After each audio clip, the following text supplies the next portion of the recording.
श्री शरतचंद्र चट्टोपाध्याय जी द्वारा रचित उपन्यास चरित्रहीन भाग 12। उस रात को सतीश के चले जाने के बाद बहुत देर तक किरणमयी बरामदे में चुपचाप बैठी रही। अंत में उठकर रसोई घर में पहुंची और रसोई चढ़ाकर फिर स्तब्ध होकर बैठ गई। उसके हृदय के भीतर आज सतीश अनजाने ही महफिल जमा करके उसमें सुरबाला आदि अपरिचित नर नारियों के दल को लाकर यह जो एक अद्भुत नाटक का अस्पष्ट अभिनय शुरू करके चला गया, उसे निर्जन घर में अकेले बैठकर स्पष्ट करके देखने का लोभ किरणमयी के मन में एक ओर जैसे अत्यंत प्रबल हो उठने लगा, वैसे ही दूसरी ओर न जाने काहे की अनिर्देश्य शंका उसके हाथ पैरों को और आंखों की दृष्टि को भारी बना देने लगी। वह मानो अंधेरी रात के भयंकर भूत की कहानी की तरह उसे लगातार एक हाथ से खींचने और दूसरे हाथ से दूर ठेलने लगी। अतएव वह अपने मन के भीतर दृष्टि डालकर इस मामले को ना तो अच्छी तरह देख सकी और ना इस आनंद में प्रकट रूप से सम्मिलित हो सकी, ना अपने को इससे वंचित ही कर सकी।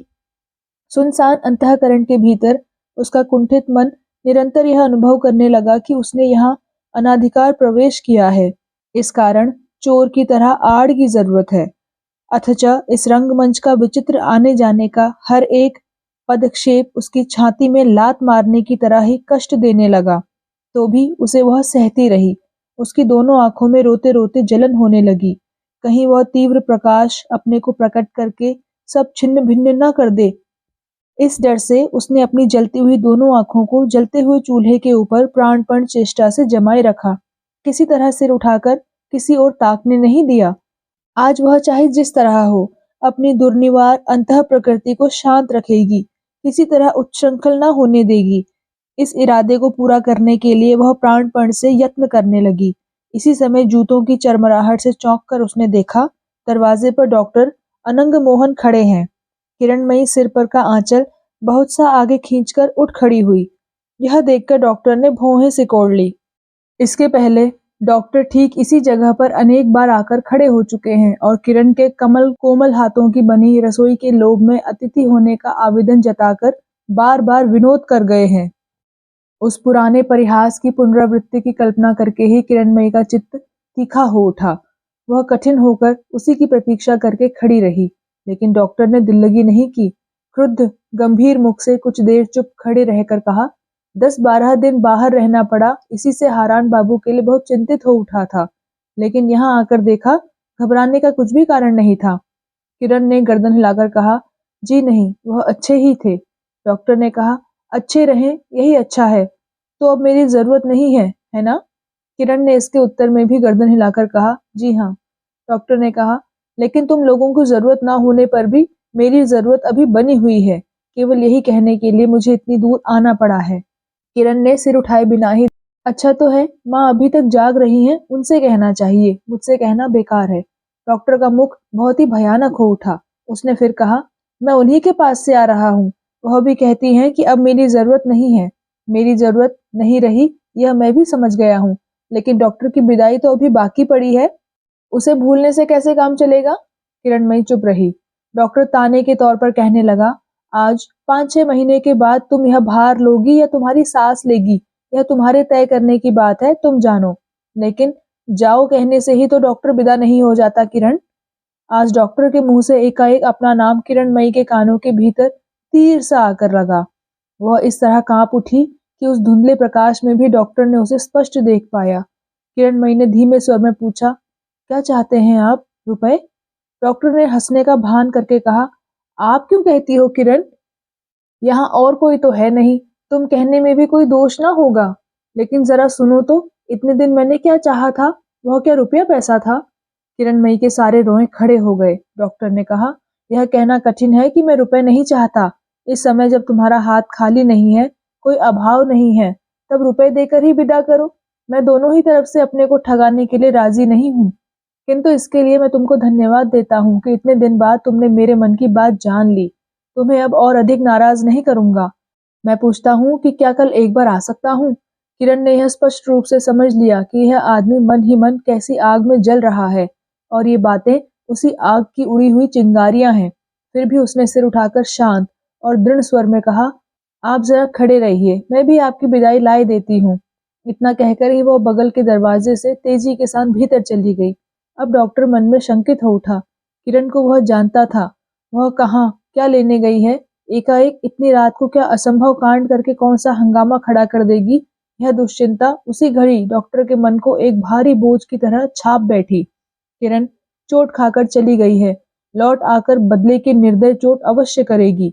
उस निश्चित प्रत्याघात की असह्य कठोरता की कल्पना करके डॉक्टर अनंग मोहन आशंका से पत्थर की मूर्ति बना हुआ उसी जगह खड़ा रहा।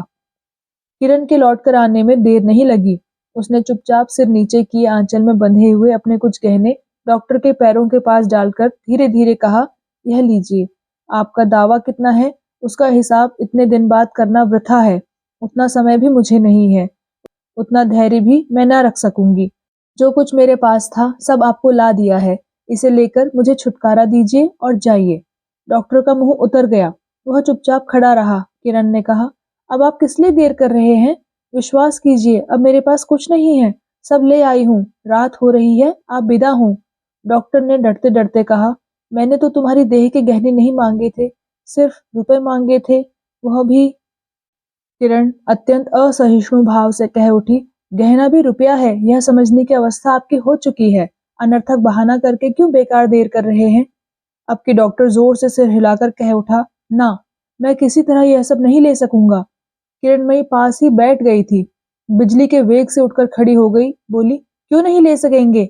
मैंने आपको जो दे डाला है उसे अब किसी तरह लौट कर ना ले सकूंगी। मेरा यह निश्चय अन्यथा नहीं हो सकता। क्षण भर मौन रहकर फिर कहा, आप अगर इसे ना भी लेंगे तो कल ये सब गहने दीन दुखी लोगों में बांट दूंगी, किंतु इन्हें घर में रखकर किसी तरह अपने स्वामी का अकल्याण नहीं करूंगी। यह कहकर पैर से उन गहनों को डॉक्टर की ओर जरा ठेल कर बोली, लीजिए, उठाइए। ये शब्द किरण के मुंह से ऐसा भयंकर रूप रखकर बाहर निकले कि हतबुद्धि डॉक्टर नीचे झुककर उन सब गहनों को बटोरने लगा। किरणमयी क्षण भर उस ओर ताकती रही, फिर उग्र भाव को दबाकर अत्यंत घृणा के साथ धीमे स्वर में बोली, ले जाइए। ये सब चिन्ह जब तक घर में रहेंगे मुझे अन्न जल नहीं रुचेगा, आंखों में नींद नहीं आवेगी। डॉक्टर सब गहने बटोर कर उठ खड़ा हुआ। किरणमयी ने अधीर होकर कहा, रात बहुत हो गई है, अब क्यों खड़े हैं? डॉक्टर ने कहा, जाता हूँ, लेकिन तुमने गलत समझा। ये मैंने नहीं दिए, सब गहने तुम्हारे अपने हैं। तो भी अगर मैं ना लूंगा तो तुम इन्हें क्यों गरीब दुखी लोगों को बांट दोगी? यह मेरी समझ में नहीं आया। मुझे क्षमा करो किरण। किरणमयी धमकाने के स्वर में कह उठी, मेरा नाम लेते हो? हाँ, ये सब गहने मेरे जरूर हैं, लेकिन मैंने इन्हीं के मुंह से तो आपकी सहायता ली थी। अच्छा, अब रात ज्यादा हो रही है डॉक्टर साहब। डॉक्टर ने एक कार्ड जिस पर उसका नाम और पता छपा था जेब से निकालकर कहा, यह है मेरे घर का पता। दीजिए, कहकर हाथ बढ़ाकर किरण ने वह कार्ड ले लिया और पीछे घूमकर जलते हुए चूल्हे में डालकर कहा, इससे अधिक इसकी मुझे जरूरत नहीं होगी। अभी मुझसे आप क्षमा मांग रहे थे ना? आपको संपूर्ण रूप से क्षमा कर सकने के लिए ही मैंने आपका सब ऋण चुका दिया है, आपसे सब संबंध तोड़ लिया है। अब मेरी यही प्रार्थना है कि आप जाते समय मुझे यही आशीर्वाद देते जाइए कि किसी दिन किसी भी कारण से आपका ख्याल मेरे मन में ना आवे। इतना कहकर और किसी तरह के जवाब सवाल की अपेक्षा न करके, कुछ कहने सुनने का मौका न देकर, धड़ाके के साथ रसोई घर के किवाड़ बंद करके वह लौटकर अपनी जगह पर आकर बैठ गई। बाहर जूतों की चरमराहट जब दूर चली गई, तब किरण ने एक लंबी सांस छोड़कर देखा, चूल्हा बुझ गया है। फूंक मारकर उसने चूल्हे को फिर जलाया और फिर एक लंबी सांस छोड़कर चुपचाप बैठी रही।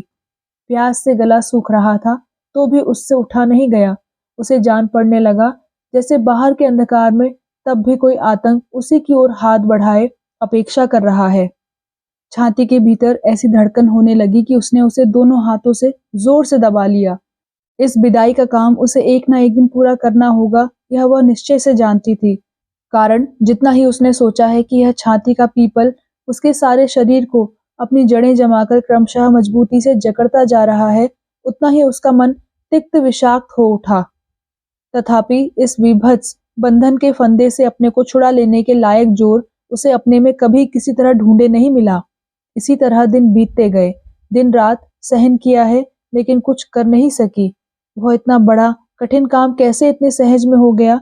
किरणमयी चुपचाप बैठकर उसे ही अपने मन में सोचने लगी। जरूरत के मारे जिस पाप को आप ही घर में बुलाकर बढ़ाया था, वह आज जाओ कहते ही चला गया। यह असंभव बात कैसे संभव हुई?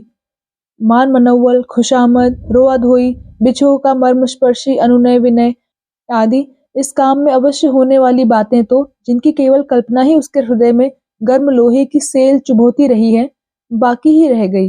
लेकिन यह क्या केवल एक ही दिन के लिए है या सचमुच आज सब समाप्त हो गया?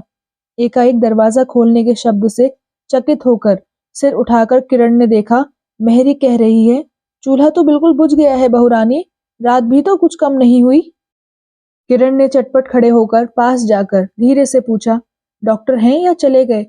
मेहरी ने हाथ के दीपक की बत्ती आगे बढ़ाते हुए कहा, उनको गए तो 2 घंटे के लगभग हुआ, लेकिन मैं तुमसे कहती हूँ बहू। कहते कहते अकस्मात उसकी जबान रुक गई। दीपक को ऊपर उठाकर संपूर्ण रूप से बहू के आभूषण शून्य सब अंगों को बार बार देखकर मेहरी दीपक नीचे फर्श पर रखकर धम से जमीन पर बैठ गई और बोली, यह सब क्या कांड है बहुरानी? दिवाकर की बड़े दुख की रात बीती, सवेरा हुआ। कल सवेरे उसने गुप्त रूप से अपने बीए की परीक्षा में फेल होने की खबर पाई थी और शाम को अपने ही ब्याह की बातचीत अपने ही कमरे के सामने उपेंद्र दादा को खुशी के साथ बड़े उत्साह से भट्टाचार्य महाशय से करते हुए सुनकर सचमुच ही निष्कपट भाव से उसने अपने मरने की कामना की थी। हाल ही में जिसका बेटा मर गया हो, वह माता जैसे व्यथा के मारे सो जाती है और व्यथा के उमड़ने से फिर जाग उठती है, वैसे ही उसी अभागिनी माता की तरह आज वह व्यथा के मारे सो गया था और अब व्यथा को लेकर ही जागा। आंख खोलते ही देखा कमरे की पूर्व ओर की खिड़की के शीशे पर धूप की आभा पड़ रही है। आज प्रकाश के साथ उसने अपना तनिक भी संबंध, थोड़ी सी भी बाध्य बाधकता का अनुभव नहीं किया। आज यह बात उसके मन में आई ही नहीं कि दिन के आरंभ की प्रथम किरण का अभिनंदन अथवा अभिवादन सम्मान के साथ चटपट उठकर करना चाहिए। सराय के संपूर्ण अपरिचित बटोही के मुख की तरह इस किरण कण की ओर यह परम उदासीन भाव से लापरवाही के साथ ताकता हुआ बिस्तर पर ही पड़ा रहा। स्वच्छ कांच के बाहर असीम नीला आकाश दिख रहा था। एकाएक उसके मन में प्रश्न उठा कि इस विराट सृष्टि के भीतर कहीं किसी कोने में उसके लिए थोड़ा सा भी स्थान है या नहीं। इसके बाद जहां तक दृष्टि जा सकती है उसने गौर करके देखा, ना कहीं भी उसके लिए जगह नहीं है। विधाता ने इतनी सृष्टि अवश्य की है, किंतु ऊपर नीचे आसपास जल में, स्थल में, आकाश में सुई के नोक भर भी स्थान उसके लिए नहीं बना रखा। उसके माँ नहीं है, बाप नहीं है, घर नहीं है, शायद जन्मभूमि भी नहीं है। ना कहीं कुछ ऐसा नहीं है जिसे वह अपना कहे। यह जो छोटा सा कमरा है जिसके साथ वह सैकड़ों हजारों बंधनों से बंधा है, जब से ज्ञान हुआ तब से जिसने उसे माता के स्नेह से आश्रय देकर रखा है, वह भी उसका अपना नहीं है, उसके मामा का है। यह आश्रय उसकी माँ का नहीं, सौतेली माता का है। इस तरह जब दुख की चिंता क्रमशः जटिल होकर फैलती जा रही थी, उसी समय अकस्मात उपेंद्र के गले की आवाज सुनकर वह क्षण भर में ही सीधे रास्ते पर लौट आई। वह चटपट हड़बड़ाकर उठ बैठा। उसने खिड़की खोलकर सिर निकालकर बाहर देखा। उपेंद्र नौकर को कोई आज्ञा देकर बाहर चले गए। वह तो किसी और न देखकर ही सीधे चले गए, किंतु दिवाकर की आंखें जैसे दुखने लगी। उसने मुंह फेर लिया। उसे जान पड़ा जैसे छोटे दादा उपेंद्र के ऊंचे मस्तक से टकराकर धक्का खाकर कुछ सूर्य की किरणें उसकी आंखों के ऊपर जोर से पछाड़ खाकर गिर पड़ी। वह फिर एक बार आंखें मूंद कर मुर्दे की तरह पलंग पर लेट गया और उसी क्षण दुश्चिंताओं ने उसे दबा लिया। आज भी नित्य के अभ्यास के अनुसार तड़के ही उसकी नींद उचट गई थी, किंतु गत रात्रि को वह अच्छी तरह सो नहीं सका था। दुस्वप्न के भूत प्रेतों का दल रात भर इस शरीर को लेकर खींचतान करता रहा, झकझोरता रहा और अभी अभी उसने उसे छोड़ा है। वह आंखें मूंदे ही मूंदे यह अनुभव करने लगा कि उन दुस्वप्न रूपी भूत प्रेतों की छोड़ी हुई गर्म सांसों की भाप अब भी उस कमरे के कोने में जमा है। फिर उसे याद आया कि वह परीक्षा में फेल हो गया और उसने जो बड़े दुख कष्ट से परिश्रम करके इतने दिन लिखा पड़ा था, वह व्यर्थ हो गया। आज यह खबर सब सुनेंगे, सबको मालूम हो जाएगी। उसके बाद धुआं जैसे छोटे से छेद की सहायता से पल भर में सारे घर को व्याप्त करके निकृष्ट कर देता है, वैसे ही इस एकमात्र निष्फलता के क्षुद्र द्वार से निराशा के घने अंधकार ने प्रवेश कर उसका समस्त मन परिपूर्ण कर दिया।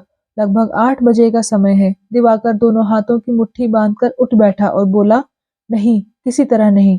चाहे छोटे दादा नाराज हों और चाहे भाभी दुखी हों, यह मैं किसी तरह नहीं कर सकूंगा। जो मेरी गृह लक्ष्मी होगी वह या तो मेरे ही घर में आवेगी और या कभी आवेगी ही नहीं। या तो सम्मान के साथ अपने घर में ही रखूंगा और अगर ऐसा नहीं कर सका तो कम से कम उसे असम्मान के बीच नहीं खींच लाऊंगा। इस इरादे से कोई भी मुझे विचलित नहीं कर सकेगा। दिवाकर धीरे धीरे पैर रखता हुआ अंतःपुर में घुसा और सुरबाला के कमरे के सामने आकर खड़े होकर उसने पुकारा, भाभी। भीतर से धीमे स्वर में बुलावा आया, भीतर आओ। दिवाकर ने प्रवेश करके देखा, सुरबाला अलमारी के सारे कपड़े निकालकर सिर झुकाए एक ट्रंक में उन्हें सजाकर रख रही है। दिवाकर ने पूछा, छोटे दादा क्या देहात जा रहे हैं? सुरबाला ने उसी तरह सिर झुकाए हुए कहा, नहीं, कलकत्ते जाएंगे। इसके बाद दिवाकर के मुंह से और कोई शब्द नहीं निकला। उसे कहने के लिए कोई बात नहीं सूझी। अपनी सूनी कोठरी में से जो शक्ति उसे ठेलकर इतनी दूर ले आई थी, वह शक्ति प्रयोजन के समय दगा देकर न जाने कहाँ चली गई। वह चुपचाप सोचने लगा कि अपना वक्तव्य किस प्रकार शुरू किया जाए। इसी समय बरामदे में जूतों की आहट सुन पड़ी और उसके बाद ही उपेंद्र बाबू दरवाजे का पर्दा उठाकर भीतर दाखिल हुए। दिवाकर ने अत्यंत संकुचित होकर वहां से भाग जाने का उपक्रम किया। यह देखकर उपेंद्र ठहरो कहकर धीरे सुस्त भाव से पलंग के ऊपर बैठ गए और कुर्ता उतारते उतारते बोले, तू फेल कैसे हो गया दिवा? रोज 1 बजे रात तक जाग जाकर इतने दिन तू क्या करता रहा? इस प्रश्न का उत्तर ही क्या था? दिवाकर सिर नीचा किए खड़ा रहा। उपेंद्र कहने लगे, देखता हूँ इस घर में तू कुछ नहीं कर सकेगा। जा कलकत्ते जाकर पढ़, शायद वहां पढ़कर आदमी बन सके। इसके बाद जरा हंसकर बोले, भाभी के पास क्या प्रार्थना लेकर आया था? ब्याह नहीं करेगा यही ना? बात सुनकर दिवाकर की जान बच गई। उसके मन का सारा दुख जैसे एकदम धो गया। वह सहसा हंस पड़ा और सिर उठाकर उसने उपेंद्र की ओर देखा। उपेंद्र भी हंसे, लेकिन उस हंसी का मर्म किसी ने नहीं समझा। फिर उन्होंने कहा, अच्छा जा, अभी मन लगाकर पढ़। अगले अगहन तक तेरी छुट्टी है और उसको अभी बहुत दिन है। फिर अपनी पत्नी सुरबाला की ओर देखकर बोले, सतीश ने तार भेजा है। हारान दादा की हालत बहुत खराब है। मैं रात की गाड़ी के लिए ठहर नहीं सकूंगा। इसी 11 बजे की गाड़ी से जाऊंगा। जरा थर्मामीटर तो लाओ, देखूं बुखार उतरा कि नहीं। अरे यह क्या, इतना बड़ा ट्रंक क्या होगा? एक छोटे ट्रंक में थोड़े से कपड़े रख दो। सुरबाला कपड़े तह तहाकर ट्रंक में रख रही थी। काम करते करते धीमे स्वर में बोली, छोटे ट्रंक में दोनों जनों के कपड़े नहीं आ सकेंगे, मैं भी साथ चलूंगी। उपेंद्र ने अवाक होकर कहा, तुम जाओगी? पागल हो गई हो क्या? सुरबाला ने सिर उठाए बिना ही कहा, ना। फिर दिवाकर को लक्ष्य करके कहा, देवर जी तनिक जल्दी नहा धोकर खा पी लो, तुमको मेरे साथ चलना होगा। दिवाकर ने विस्मय के साथ उपेंद्र की ओर देखा। उपेंद्र हो करके हंस उठे, बोले, तू भी क्या पागल हो गया है रे? हारान दादा की बीमारी असाध्य है, जान पड़ता है वह नहीं बचेंगे। मैं उनका अंतिम संस्कार करने जा रहा हूँ। तुम लोग वहां क्या करने जाओगे? जा तो अपना काम कर। अब की सुरबाला ने सिर उठाया, दिवाकर की ओर देखकर शांत किंतु दृढ़ स्वर में कहा, मैं आज्ञा देती हूँ देवर जी, तुम जाकर चलने की तैयारी करो। तुम्हारे छोटे दादा को 3 दिन से बुखार है, अभी तक नहीं छूटा। इसी से मैं उनके साथ जाऊंगी। तुमको भी चलना होगा, जाओ, देर न करो। उपेंद्र मन ही मन बहुत विस्मित हुए। आज से पहले उन्होंने कभी सुरबाला का ऐसा अटल कंठ का स्वर नहीं सुना था। अपने कान से सुने बिना वह शायद इस पर विश्वास न कर पाते कि सुरबाला एक मर्द को छोटे बच्चे की तरह अनायास इस तरह आज्ञा दे सकती है। तथापि तिरस्कार के स्वर में उन्होंने कहा, मैं एक विपत्ति के बीच जा रहा हूँ, तुम लोग मेरे साथ वहां जाकर क्यों उस विपत्ति को बढ़ाओगे? तुम्हारा जाना ना होगा। उनकी आखिरी बात कुछ कठोर सुनाई दी। सुरबाला उठकर खड़ी हो गई और स्वामी के मुंह की ओर देखकर पहले ही के दृढ़ स्वर में बोली, तुम क्यों सबके सामने हर बात में मुझे बकते हो? तुम अस्वस्थ शरीर लेकर बाहर जाओगे तो मैं अवश्य तुम्हारे साथ चलूंगी। 9 बज रहे हैं, खड़े ना रहो देवर जी, जाओ। दिवाकर के सामने अपनी रुखाई के लिए अत्यंत लज्जित होकर उपेंद्र ने कहा, मैं तुमको बकूंगा क्यों? मैंने तिरस्कार नहीं किया, लेकिन कहो तो पिताजी सुनेंगे तो क्या सोचेंगे? जा दिवाकर, तू नहा धोकर भोजन कर ले। सुरबाला ने कहा, मैंने पिताजी से पूछ लिया है, उन्होंने मुझसे साथ जाने के लिए कहा है। उपेंद्र ने कहा, इसी बीच में तुम उनके पास भी हो आई? सुरबाला ने कहा, हाँ। जाऊं तुम्हारा दूध ले आऊं? कहकर सुरबाला चली गई। उपेंद्र ने गले की चादर अलगनी के ऊपर फेंक दी और पलंग के ऊपर चित पड़ गए। उनके मन में इस बारे में रत्ती भर भी संदेह नहीं रहा कि सुरबाला उनके साथ जरूर जाएगी। वह स्वामी के अस्वस्थ शरीर को किसी तरह आंखों की ओट नहीं करेगी। दिवाकर तैयार होने के लिए धीरे धीरे वहां से चला गया। उपेंद्र पड़े पड़े अपने मन में सोचने लगे कि हट करके सुरबाला ने यह जो एक नई समस्या खड़ी कर दी है, कलकत्ते पहुंचकर उसका क्या समाधान किया जाएगा? हारान दादा के घर में ठहरना तो असंभव है, कारण वहां केवल स्थान का अभाव ही नहीं है। किरणमयी का स्वामी मृत्युशैया पर पड़ा हुआ मौत की घड़ियां गिन रहा है, तथापि उसी किरणमयी की आंखों के सामने सुरबाला अपने स्वामी की तनिक भी पीड़ा की उपेक्षा नहीं करेगी। शोभन अशोभन कुछ भी नहीं मानेगी। शिष्ट अशिष्ट सभी आचारों को नांग कर उनकी परवाह न करके हर घड़ी स्वामी के स्वास्थ्य पर सतर्कता के साथ पहरा देती रहेगी। इस बात का ख्याल करके भी उपेंद्र को लज्जा लगने लगी। अपने मित्र ज्योतिष बाबू के घर में उतरना भी लगभग वैसा ही है। सुरबाला कट्टर हिंदू है। इसी अवस्था में ही उसने विधि पूर्वक जप तप करना शुरू कर दिया है। उस घर में रत्ती भर भी हिंदू धर्म के विरुद्ध आचार वह देख लेगी तो शायद वहां का पानी तक नहीं पिएगी। इतने बड़े घर में केवल ज्योतिष की माता का आचार विचार विशेष किसी काम आएगा? इसके सिवा उस घर में सरोजनी लगभग सुरबाला की उम्र की है। उसी के घर में बैठकर उसी के साथ अछूत का सा व्यवहार करना सुख की बात नहीं, उचित भी नहीं है। बाकी रह गया सतीश। उपेंद्र ने सुना था अपने नए डेरे में वह अकेला रहता है। जगह भी काफी है। खासकर सुविधा यह है कि सतीश भी इस जप तप के दल का है। सतीश और दिवाकर इन दोनों आचार निष्ठ देवरों के साथ वहां सुरबाला अच्छी ही रहेगी। उपेंद्र ने उसी दम सतीश को तार भेज दिया कि वे लोग आज कलकत्ते के लिए रवाना हो रहे हैं। खबर पाकर सतीश स्टेशन चल दिया। भगवान ने सतीश को सचमुच सबल शरीर और कड़ा मन देकर गढ़ा था। इसी से उसने जैसे उस दिन से मौत के मुंह में पैर लटकाए हारान बाबू के परिवार का सारा भारी भार अपने सिर पर लाद दिया था, वैसे ही उस दिन के सावित्री विपिन के इतिहास को भी सह सका था। इस इतिहास को जानते थे केवल बिहारी और उसके परम पूज्य पाद चक्रवर्ती महाशय। बिहारी जानता था कि वे सावित्री से अत्यंत घृणा करते हैं। इसी से कल दोपहर को चक्रवर्ती के प्रसाद गांजे की दम लगाकर उस छोटी सी चिलम को उलटकर एक लंबी सांस छोड़कर बिहारी ने कहा था, छी छी, देवता, इस लड़की ने यह क्या किया? मेरे बाबू को उसने नहीं पहचाना। इसी से सोना फेंककर पीतल को गांठ में बांधा। अंत को वह विपिन बाबू के साथ चली गई। चक्रवर्ती ने नशे से झूमते हुए जवाब दिया, बिहारी, निमाई संन्यास में लिखा है मुनिनाम च मति भ्रमः, अर्थात मुनियों की भी बुद्धि भ्रष्ट हो जाती है। नहीं तो भला सावित्री जैसी चतुर लड़की ऐसी मूर्खता कैसे कर डालती? लेकिन मैं तुमसे कहे रखता हूँ बिहारी, इसके लिए उसे पछताना ही पड़ेगा। यह लड़की देखने सुनने में भी कुछ बुरी नहीं थी। मेरे साथ बैठ उठकर सुन सुनाकर उसने बाबू लोगों के साथ कायदे से बातचीत करना भी सीख लिया था। जवान होने के कारण सतीश बाबू की नजर में भी चढ़ गई थी। टिकी रहती तो अंत में उसका भला ही होता, लेकिन उसने तो एक बार मुझसे सलाह भी नहीं ली, पूछा तक नहीं। अरे भाई, इस तरह कहीं काम चलता है? दुनिया भर के आदमी विपत्ति पड़ने पर इस चक्रवर्ती के पैर पकड़ने दौड़े आते हैं, सो क्यों? अभी उस दिन सदी की माँ के भले बुरे के बारे में बिहारी को कुछ कुतूहल न था। वह बीच में ही उठ खड़ा हुआ और बोला, लेकिन तुम चाहे जो कहो देवता, मालिक अगर हो तो मेरे बाबू जैसा। इस कलकत्ता शहर में बड़े आदमी मैंने बहुत देखे, लेकिन ऐसा मर्द, ऐसा मजबूत छाती का तो और कोई नहीं दिख पड़ा। वही जो कहते हैं हाथी के दांत और मर्द की बात। उस दिन मैंने कह दिया, बाबूजी अब उसका ख्याल छोड़ दीजिए बस। तब से उन्हें सावित्री से ऐसी घृणा हो गई कि उन्होंने एक बार भी उसका नाम नहीं लिया। आप जानते हैं महाराज, वह कितना चाहते थे सावित्री को। चक्रवर्ती ने सिर हिलाकर जवाब दिया, यह बात तो मैंने शुरू में ही कह दी है। इसी से तो कितना खून खराबा होता। लोग जेल जाते हैं और फांसी पर चढ़ते हैं। एक बार आंख लड़ जाने पर फिर कहीं जान बचती है बिहारी? बिहारी कांप उठा। भय से उसका चेहरा उतर गया। भीत स्वर में उसने कहा, ना ना महाराज, मेरे बाबू उस धातु के बने नहीं हैं। उनका स्वभाव ऐसा नहीं है। अच्छा, तुम जानते हो उनका पता क्या है? इस बीच में राह घाट में कभी? चक्रवर्ती अट्टहास करके बोला, मूर्ख और किसे कहते हैं? वह क्या विपिन बाबू के पास दासीपना करने के लिए गई है बिहारी, जो राह घाट में उससे भेंट होगी? जाकर देख ले, वह तो अब आप ही दर्जनों दास दासी रख रही होगी। बिहारी की घबराहट दूर हो गई। उसने मुस्कुराकर सिर हिलाकर कहा, यह बात तो ठीक है। इसी से तो मैंने सोचा एक बार महाराज के पास जाकर देखूं वह क्या कहते हैं। यही कहो देवता, आशीर्वाद दो, वह राज रानी हो, पालकी पर चढ़कर घूमे और दोनों जनों की भेंट या चार आंखें कभी ना हो।